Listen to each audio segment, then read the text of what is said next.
Our second program on Southland Shorts started off at Sullivan's Curve on Cajon Pass. It was February 5th, 2014, and a westbound came down Track 2. A bit of Highway 138 can be seen from this telephoto angle. A farmer from Placentia by the name of Herb Sullivan loved photographing trains in this part of the pass in the 1930s and 40s. Years later, this curve was named after him. Many changes have altered this location over time.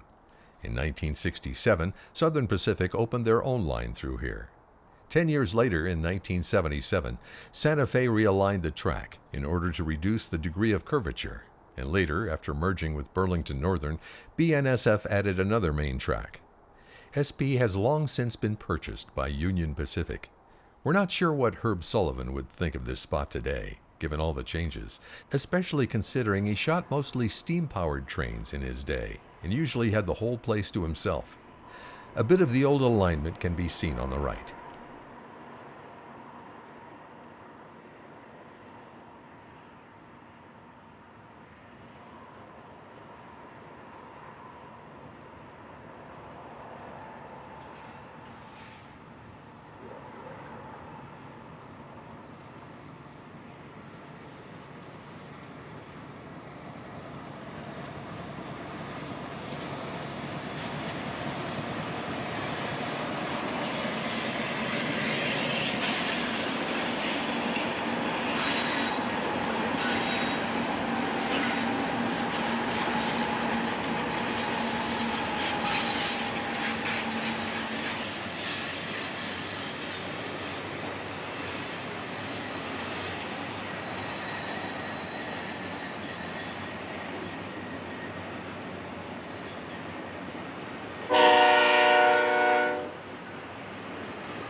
Only 10 minutes later, nearly new BNSF 8021 took another westbound around the curve.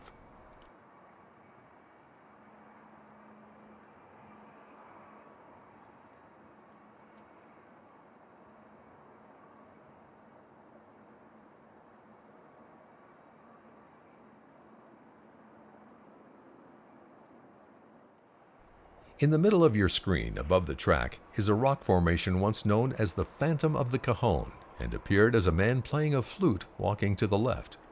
Herb Sullivan claimed it was only visible at a certain time of day and at a certain time of year. A combination of shadows, brush, and rock made it come to life. However, there was no record of him actually telling anybody when that day and time took place. It's harder to see nowadays as brush no longer grows in the same spot anymore.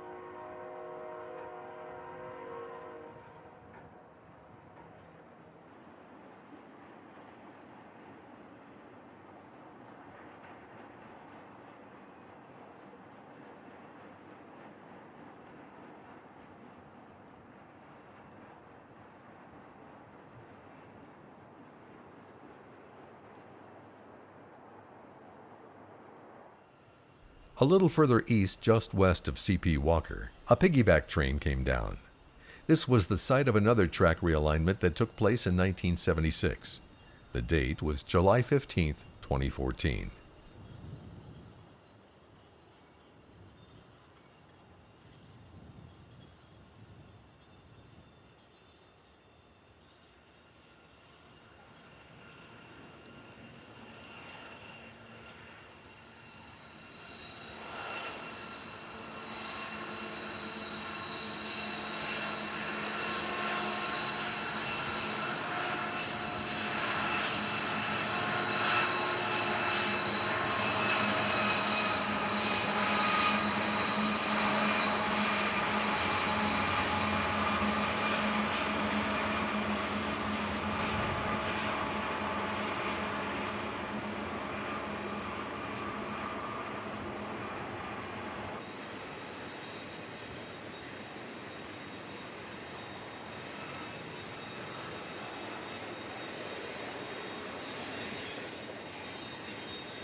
Now in San Mateo Canyon along UP's Yuma Sub, an eastbound grinds up grade as seen from a nearby hill. Even by this time, 4-axle engines were usually transported dead in consist, but today that wasn't the case.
Further east at Hinda, another eastbound came up. The date was August 7, 2014. Beaumont Hill is rather easy for chasing trains as San Mateo Canyon Road follows the tracks much of the way. The only drawback is if a train occupies the crossing as the road intersects with the tracks twice.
Back in the era of Southern Pacific, famous named trains such as the Argonaut, the Imperial, and the Golden State Limited, among others, once polished these rails. Countless reefer, ore, and sugar beet trains pulled by consolidations and later cab forwards kept the hill busy. Eventually, diesel technology replaced steam. F units and PAs became commonplace before those engines in turn were replaced with U-25Bs, U-33Cs, and SD-45s. In the 1970s, tunnel motors became popular and remained that way until newer power bumped them down the ladder. In 1996, UP took the reins and kept Beaumont Hill alive with even newer power. Over time, UP adopted the SP policy of running dirty locomotives, as dirty power ran just as good as clean, presentable power. So a bit of SP's heritage lives on with Union Pacific. In San Diego County, Amtrak's Pacific Surfliner was seen making its way up Miramar Hill.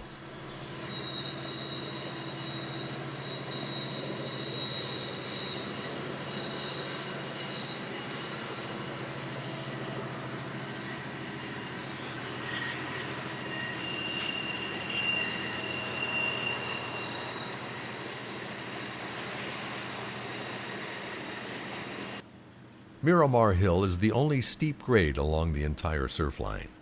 Just a short distance around the curve, Amtrak will crest the hill and descend for a few miles before reaching San Diego.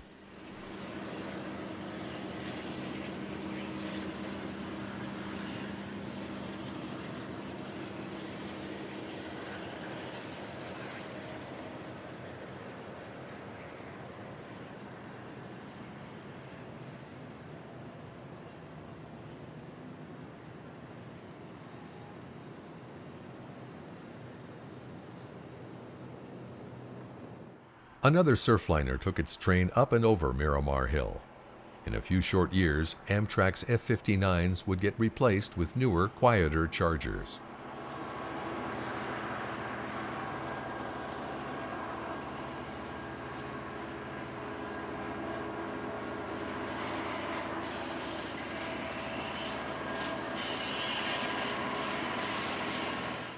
A coaster commuter train made its way toward Oceanside.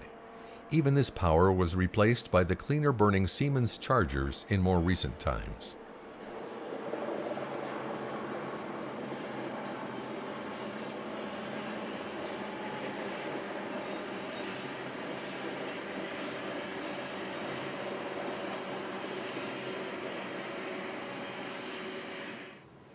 We caught one final surfliner with a private car climbing the 2.2% grade before moving on to another location.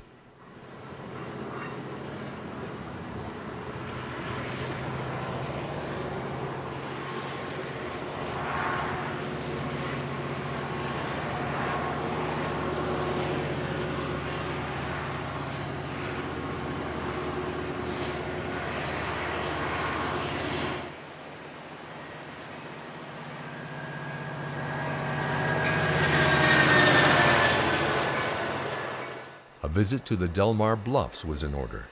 We caught a few trains passing along the Pacific Ocean on a clear August 10, 2015.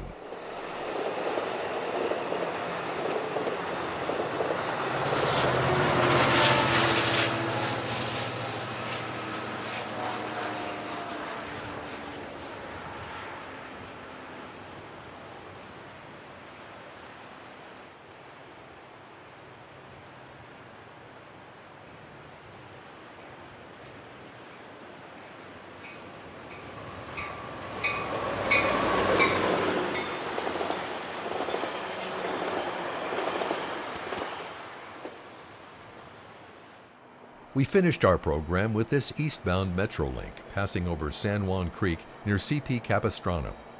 Thanks for joining us today.